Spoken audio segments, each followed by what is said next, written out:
ശ്രീകൃഷ്ണ ജ്യോതിഷാലയത്തിലേക്ക് അവർക്കും സ്വാഗതം. ഇപ്പോൾ ഇവിടെ പറയുന്നത് മെയ് മാസത്തെ ഫലമാണ് പറയുന്നത്. മെയ് മാസത്തിൽ മകരക്കൂറുകാർക്കുള്ള ഫലമാണ് പറയുന്നത്. മകരക്കൂറ് എന്ന് പറയുമ്പോൾ ഉത്രാടത്തിൻ്റെ അവസാനത്തെ മുക്കാൽ ഭാഗവും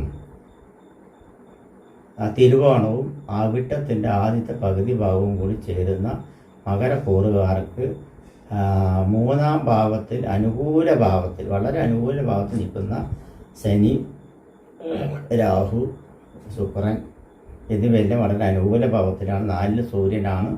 അതുപോലെ തന്നെ 5-ാം ഭാവത്തിൽ വ്യാഴം നിൽക്കുന്നുണ്ട്, അതും അനുകൂലമാണ്. 7-ാം ഭാവത്തിൽ ചൊവ്വ നിൽക്കുന്നത് അനുകൂലമല്ല. 9-ാം ഭാവത്തിൽ ത്രികോണസ്ഥാനത്ത് കേതു നിൽക്കുന്നത് അനുകൂലമല്ല, എന്നാൽ ഗുണഫലമല്ല എന്നും പറയാം. എന്നാലും വളരെയേറെ കുഴപ്പമില്ലാത്തൊരു ഫലം തന്നെയാണ് ഉള്ളത്. ചൊവ്വയാണ് 7-ാം ഭാവത്ത് നിൽക്കുന്നത്. കാരണം ഉദ്ദിഷ്ട കാര്യങ്ങളെല്ലാം നടക്കുവാൻ ചെറിയ ചെറിയ ബുദ്ധിമുട്ടുകൾ ഉണ്ടാവാനുള്ള സാധ്യതകൾ കൂടുതലായിട്ട് കാണുന്നുണ്ട്. അതിനായിട്ട് ഭഗവത് സേവ നടത്തുന്നത് മൂലം ഉദ്ദിഷ്ട കാര്യങ്ങളും ഉദ്ദിഷ്ട സമയങ്ങളിലുള്ള യാത്രകൾ കൊണ്ടുള്ള പ്രയോജനങ്ങളായിട്ടുള്ള തടസ്സങ്ങളെല്ലാം മാറി വരുവാനുള്ള സാധ്യതയും വിദേശ സംബന്ധമായിട്ടുള്ള ജോലിയിൽ ഏർപ്പെട്ടിരിക്കുന്നവർക്കും വിദേശ സംബന്ധമായിട്ടുള്ള ജോലിയിൽ യാത്ര തിരിക്കുന്നവർക്കും വളരെ ഈ പരിഹാരങ്ങൾ കൂടിയേ തീരുകയുള്ളൂ. ഈ സാധാരണ 7 ചൊവ്വ നിൽക്കുന്ന സമയത്ത് വിദേശ യാത്ര, ദൂരദേശ യാത്രയെല്ലാം വളരെ ദോഷകരമാണ്. അതിനായിട്ട് അങ്ങനെ നിർബന്ധമായിട്ടുണ്ടെങ്കിൽ എൻ്റെ ഫോൺ നമ്പർ ഇതിൽ കൊടുക്കുന്നുണ്ട്. അതിനുള്ള പരിഹാര മാർഗങ്ങളുണ്ട്. ഒരുപാട് കാലങ്ങൾ കഴിഞ്ഞിട്ട് 7 ശനി കഴിഞ്ഞ് വരുന്ന ഒരു കാലഘട്ടത്തിലുള്ള കൂറുകാരാണ് മകരക്കൂറ്. 3-ൽ വളരെ അനുകൂല ഭാവത്തിൽ നിൽക്കുന്ന ശനിയാണ്. വ്യാഴം ഇഷ്ടസ്ഥിതിയിലാണ്. കുറച്ചുകൂടി കഴിഞ്ഞ് പറഞ്ഞാൽ അത് അനിഷ്ടസ്ഥിതിയിൽ ആയി 6-ാം ഭാവത്തിലേക്ക് വരും.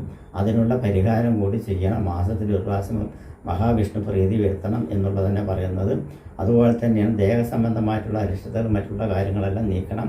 എന്ത് ബാധാദോഷങ്ങളുണ്ടെങ്കിലും പലവിധ ബാധാദോഷങ്ങളുണ്ട്. ബാധാമൂർത്തി ഭേദദോഷങ്ങളുണ്ട്, ശൈവ വൈഷ്ണവ സംയുക്തമായിട്ടുള്ള ബാധാദോഷങ്ങളുണ്ട്.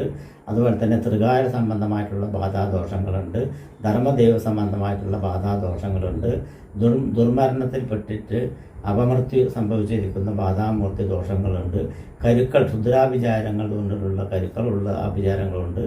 ഇപ്പോൾ ശത്രു സംബന്ധമായിട്ടുള്ള സംഹാരങ്ങളും മനോപ്രാർത്ഥനകളും വൈരാഗ്യം മൂലം വാക്കുകൾ അപ്രത്യക്ഷപരമായിട്ടുള്ള കഠിനപരമായിട്ടുള്ള വാക്കുകൾ മൂലം ശാപം തന്നെ കിട്ടുന്ന ലെവലിൽ മാറിപ്പോകുന്നതും അത് അനുഭവിച്ചു വരുന്നതുമായിട്ടുള്ള സംഭവങ്ങൾ ഒരുപാട് ഞാൻ എൻ്റെ അടിയിൽ കണ്ടുവരാറുണ്ട്.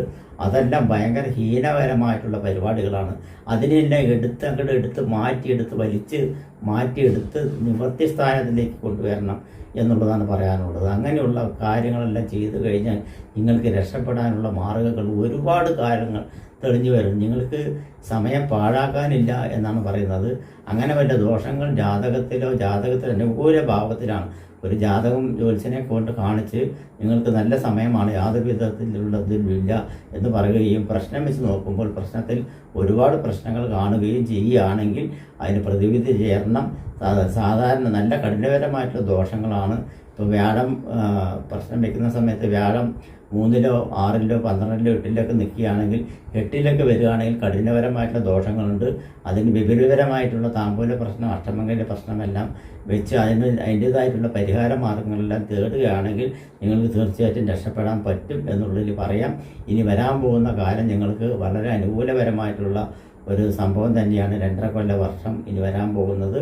അത് വളരെ അനുകൂലപരമായിട്ട് നിങ്ങൾക്ക് നീങ്ങിക്കഴിഞ്ഞു പറഞ്ഞാൽ വളരെ ഉചിതപരമായിട്ടുള്ള നേട്ടങ്ങൾ കൈവരിക്കാൻ പറ്റും. തൊഴിൽ അഭിവൃദ്ധി ഉണ്ടാവും. വിദേശ പഠനം കൊണ്ട് വിദേശ ജോലി കൊണ്ടും ഉപകാരപ്രദങ്ങളുണ്ടാവും. ബന്ധു സമൂഹങ്ങളെല്ലാം പിണങ്ങിപ്പോയവരെല്ലാം തിരിച്ചു വരുവാനുള്ള സാധ്യതയുണ്ട്. ചീത്ത കൂട്ടുകെട്ടുകൾ മൂലം പൊതുവെ വഷളാകാനുള്ള സാധ്യതകൾ വളരെ കൂടുതലായി കാണുന്നുണ്ട്. അതിനാണ് ഞാൻ ഭഗവതിക്ക് ഭഗവത് സേവ ചെയ്യാൻ പറഞ്ഞിരിക്കുന്നത്. അതൊരു പരിധി വരയ്ക്കുന്നതായിരിക്കും. എന്നിരുന്നാലും ചീത്ത കൂട്ടുകെട്ടുകളിൽ നിന്നും വേർതിരിക്കുവാനായിട്ട് മാതാപിതാക്കളും സന്താനങ്ങളെ ശരിക്കും യുവാക്കളെ നേർവഴി കൊണ്ടുവരാനുള്ള സഹജന ശക്തിയും ആലോചന ശക്തിയും അതിനുവേണ്ടി കുറച്ച് സമയം ചെലവഴിക്കാൻ പറ്റുമാണ്. പല കുടുംബങ്ങളിലും നോക്കുന്ന സമയത്ത് എല്ലാവരും അച്ഛൻ്റെ പ്രശ്നത്തിനും അമ്മയുടെ പ്രശ്നത്തിനും മക്കളുടെ പ്രശ്നത്തിനുമായി തരംതിരിഞ്ഞു പോകുന്നതാണ്. ഐക്യത ഇല്ല എന്നുള്ളതാണ് പറയുന്നത്. ഈ ഐക്യത ഇല്ലാത്ത കാരണം എന്താണെന്ന് വെച്ച് പറഞ്ഞാൽ നമുക്കെല്ലാവരും അറിയാവുന്നതാണ്. ഒരു മൊബൈൽ സംഭവമായിട്ടുള്ള ഒരു പ്രശ്നമാണ് ഉള്ളത്. ഈ മൊബൈൽ കിട്ടി കഴിഞ്ഞാൽ വേറെ ആരും ഇല്ല, വിളിച്ചാലും കൂടി കേൾക്കാത്ത ഒരവസ്ഥയാണ്. അങ്ങനെയുള്ള ഒരു ഇതൊന്നും നമുക്ക് മാറ്റിയെടുക്കാൻ പറ്റാവുന്നതല്ല.